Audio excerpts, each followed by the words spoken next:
Audio Jungle.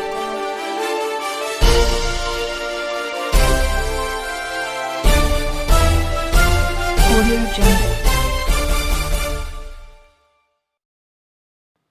धोखाधड़ी का एक अनोखा मामला झांसी में सामने आया है, जहां लोन दिलाने के नाम पर मकान की धोखे से रजिस्ट्री करा ली।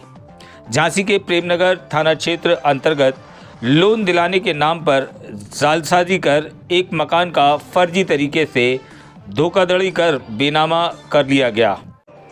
ये मामला झांसी के प्रेमनगर थाना क्षेत्र अंतर्गत सर सैयद नगर में सेंट जूड स्कूल के आगे का है। यहाँ वर्ष 2007 में एक 2000 वर्ग फुट का प्लॉट खरीदा था, जिसमें उसने अपने मकान में 3 कमरे, किचन, लैट्रिन, बाथरूम आदि का निर्माण कराया था। इसके बाद वह बाकायदा उस मकान का हाउस टैक्स भी अदा करता चला आ रहा है। कोरोना काल में उसकी नौकरी छूट गई। उसके बाद उसको अपने पिता तथा बहन के इलाज के लिए रुपयों की आवश्यकता पड़ी, जिसके बाद उसने खुशीपुरा में रहने वाले अपने एक मित्र अकील अंसारी से इस बारे में बात की। उन्होंने उसे लोन दिलाने की बात कही। लोन दिलाने के नाम पर उसके साथ धोखाधड़ी की गई और अकील अंसारी ने उसके मकान की रजिस्ट्री अपनी पत्नी रेशमा के नाम पर करा ली। पीड़ित अशफाक के द्वारा ना तो उसे रुपए दिए गए, ना ही उसे किसी और तरह की कोई जानकारी हुई।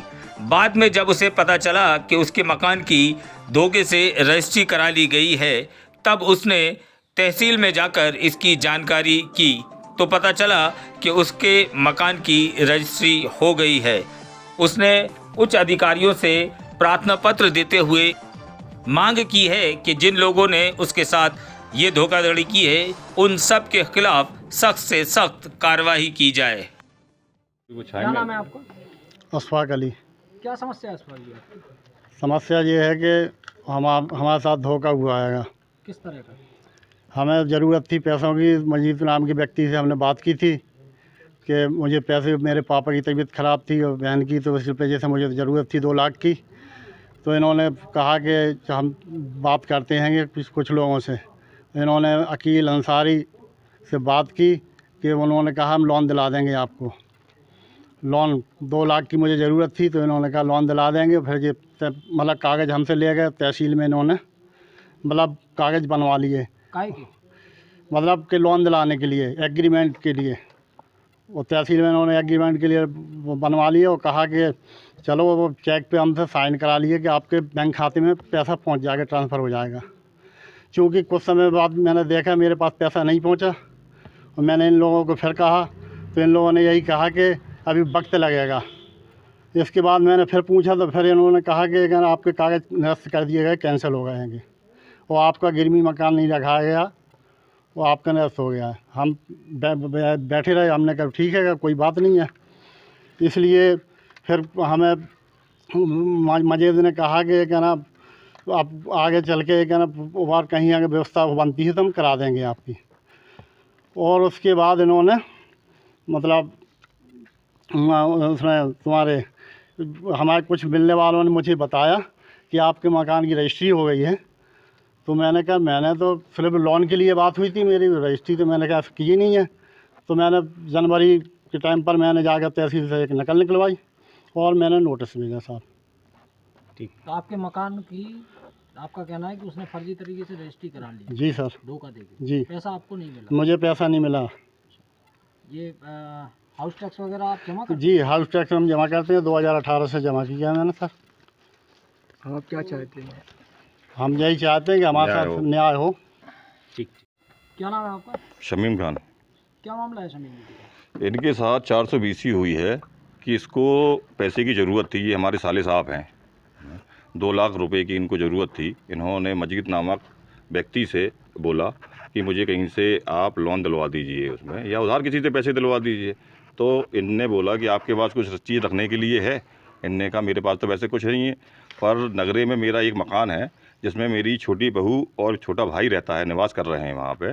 वो है तो मैं 6 महीने के लिए उस चीज़ के लिए कर दूंगा। ये कहने लगे किसी से पैसा उधार नहीं मिल रहा, तुम्हारा लोन करा देंगे। उसमें लोन के बहाने इन्होंने मेरे साले साहब को बुलाया तहसील में और उसका क्या बोलते बेनामा वहाँ पे करा लिया। और जो ने रजिस्ट्री के अंदर चेक दर्शाए हैं, मेरे पास ये एविडेंस है कि मेरे साले के खाते में एक भी चेक कैश नहीं हुआ है। और जो भी मैंने पता किया है और कई लोगों ने मुझे जानकारी भी दी है, जो तीनों चेक थे वो सेल्फ के चेक थे इनके। और एक चेक जो अंसारी रेशमा जी हैं जिनके नाम रजिस्ट्री हुई है, उनने एक गवाह लगवाया है क्या बोलते माजिद नाम के, उसमें से एक चेक माजिद के नाम का कैश है। आप लोग ये बताइए कि गवाह के नाम का कहीं चेक कैश होता है? थोड़ा जवाब उस चीज़ के लिए दीजिए। आप लोगों से यही चीज़ चाहता हूँ उसमें कि इसके अंदर 420 हम लोगों के साथ हुई है। आप क्या कार्रवाई कर रहे हैं?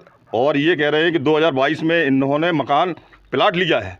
और हमारे पास ये है कि हमने 2007 में प्लाट लिया था और 2010 में हमारा मकान बन चुका था। आप मोहल्ले में किसी से भी पता कर सकते हैं कि भाई हम लोग कितने दिन से ये लोग रह रहे हैं, यहाँ पे निवास कर रहे हैं, और क्या मतलब इनने प्लाट कहाँ पे ले लिया। ये टोटल 420 मेरे पास सारे डॉक्यूमेंट इस चीज़ के लिए है। मैं प्रशासन को भी दे चुका हूँ और सिविल कोर्ट में मैंने इसका सूट कर दिया है और वहाँ पे मुकदमा चल रहा है। और इनके घर पे सम्मन जा रहे हैं तो ये सम्मन नहीं ले रहे हैं। क्या ये एफआईआर हुई कि नहीं हुई? नहीं, एफआईआर अभी नहीं हुई है। और हम लोगों को जान का खतरा है। आए दिन ये लोग आ जाते हैं 4 गुंडे लेके। अगर हम लोगों को कुछ होता है, मेरे को और मेरे परिवार को कहीं भी, तो इसकी जिम्मेदारी रेशमा अंसारी और माजिद इन लोगों का उस चीज़ के लिए होगा। क्या नाम है आपका? मेरा नाम डॉक्टर कासिफ खान है। मेरी क्लिनिक है बैक साइड में, 4 साल से मैं यहीं हूँ।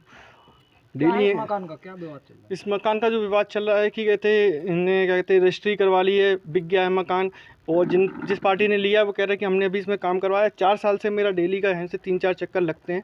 मैं देख रहा हूँ मकान वैसे का वैसे ही पड़ा हुआ है। जिनका था वो रह रहे हैं यहाँ पे। कोई ना जिसने बीच में लिया था वो आके नहीं रहे हैं यहाँ पे। वही जिनका है वही रह रहे हैं और कोई काम नहीं हुआ है इसमें। 4 साल से कंटिन्यू मैं देख रहा हूँ, मैंने एक ईंट भी लगती हुई नहीं देखी इस मकान में। ठीक। क्या नाम है आपका?